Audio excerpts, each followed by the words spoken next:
Justin Bieber might have just set the internet on fire again, and this time it's not just about the music. It's about the whispers hidden inside it. His latest albums are being torn apart by fans line by line, photo by photo, caption by caption.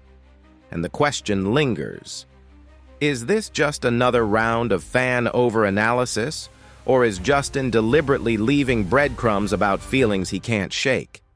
From lyrics that sound eerily like conversations, to perfectly timed releases that collide with Selena Gomez and Benny Blanco's own couple campaign, the timing and the vibe are raising eyebrows everywhere. Add in Hailey Bieber's posts, the clapbacks, and the second surprise drop of SWAG 2, and suddenly it feels less like coincidence and more like a storyline that keeps looping back on itself. The internet thrives on details, and Bieber has given them plenty to work with. Start with Zuma House. It opens stripped back, almost like an unguarded diary entry. The lyrics talk about falling, forgiveness, being caught. Fans instantly compared it to Selena's more recent work. Lyrics that also start with vulnerability, asking about heartbreak, about taking someone back. It's not that the songs are identical, but the energy feels like a conversation no one planned, or maybe one that was never finished. When two different songs sound like two sides of the same late-night exchange, listeners are going to connect the dots whether or not the artists intended it. The parallel became one of the first talking points of the year, with fans posting side-by-side quotes and asking the big question, was this on purpose? Then there's the timing. Justin's album drops mid-2025, lined up uncomfortably close to Selena's birthday. One of the tracks, First Place, even includes a birthday lyric. It's vague, it's not time-stamped with names, but that's exactly why the speculation spreads. Fans have a habit of filling in the blanks, and when birthdays, old relationships, and overlapping timelines collide, it doesn't take much for the theories to spiral. Was Justin really writing about his wife and using birthdays as metaphors?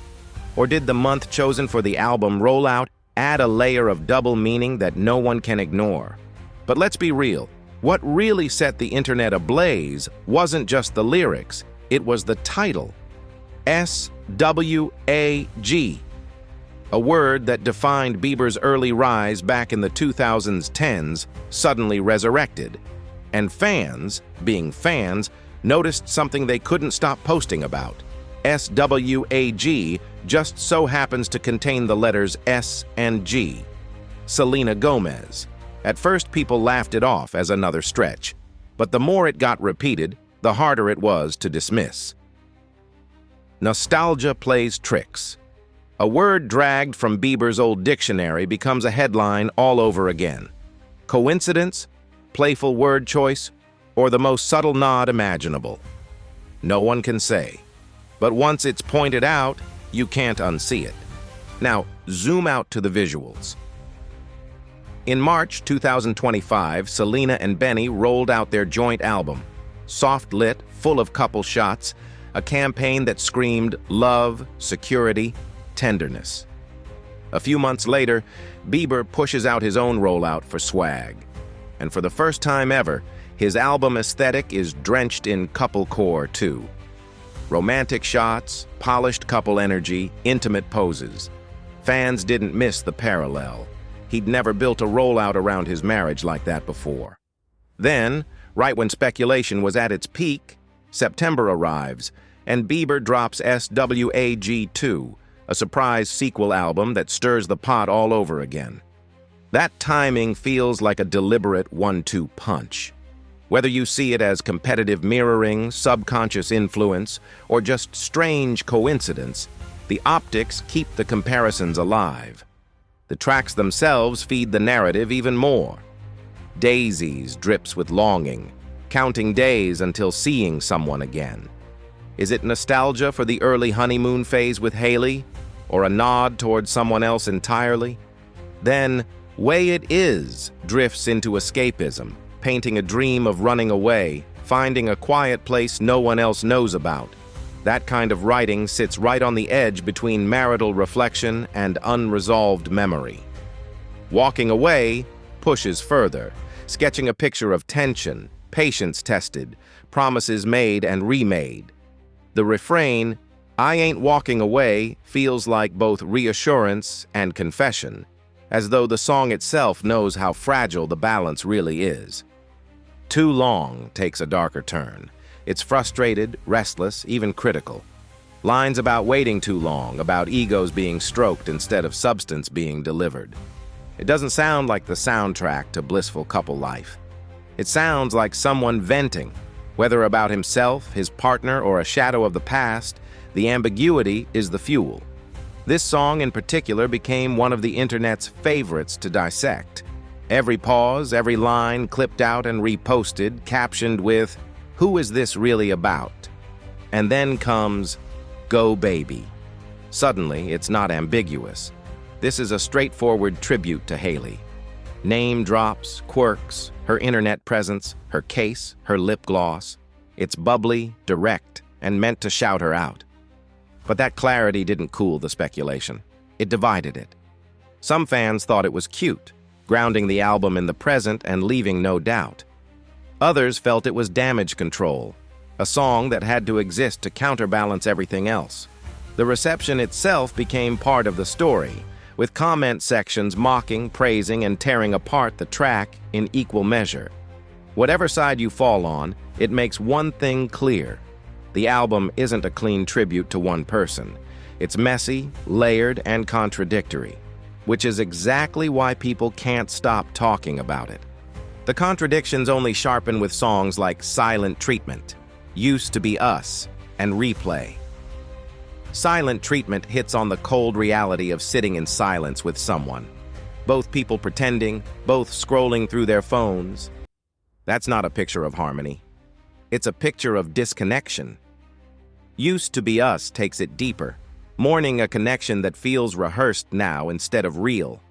The imagery is painful, laughing until it hurt, turned into smiling on cue. It reads less like marriage vows and more like a eulogy for a bond that slipped away. And "Replay" is exactly what the title says, being stuck. Looping memories. Same song, different day. Haunted by someone you can't shake. It's obsession written in melody, and fans immediately tied it back to Justin's past instead of his present. As if the songs weren't enough, the posts surrounding the album poured gasoline on the fire. Hailey captioned a promo with a blunt, aggressive line. "Is it finally clocking to you, effing losers?" It exploded instantly. Some read it as a clapback at critics, others as a new couple brand attitude. Closed off, defiant, we don't care. Then came her story with Mariah Carey's "Obsessed" playing in the background. Was it aimed at critics? Was it aimed at someone else entirely? Fans immediately connected it to Selena, especially given the timing of Rare Beauty's campaign drops, the unfollows that had just happened on Instagram, and the long, complicated online tension between the two. All of this, swirling together, creates a cycle that refuses to stop. Each new lyric analysis leads to a new theory. Each post adds another angle.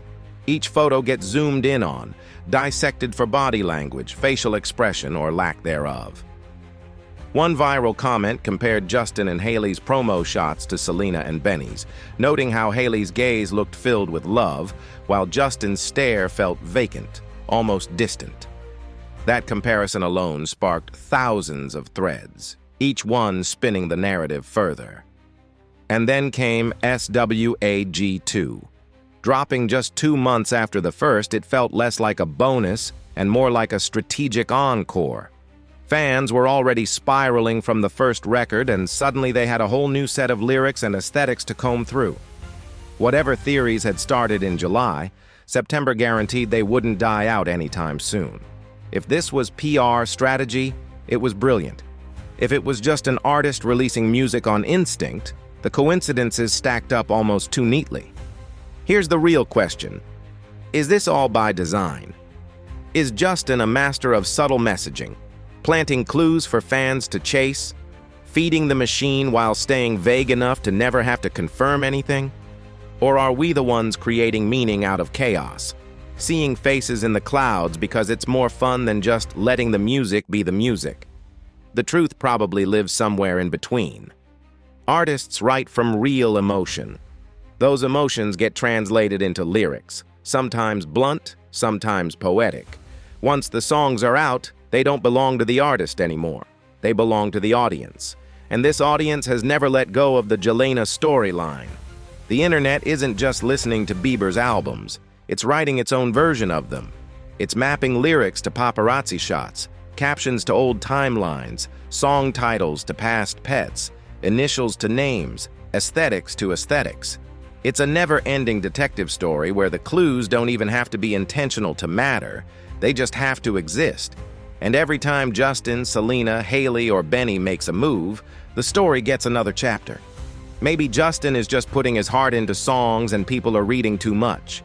Maybe Haley is just venting online and people are twisting it.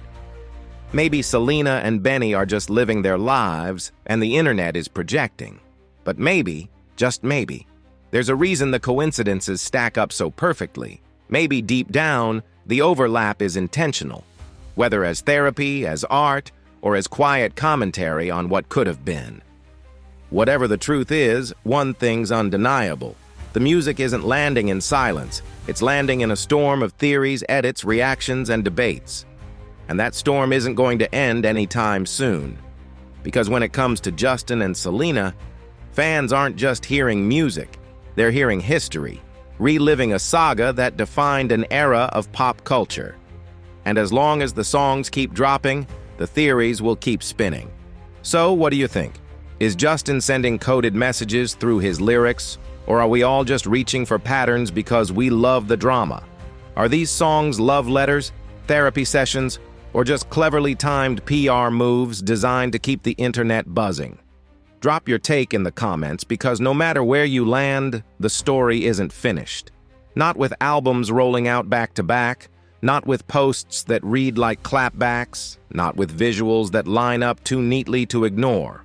And when the next move comes, because it always does, the internet will be ready to dissect it all over again.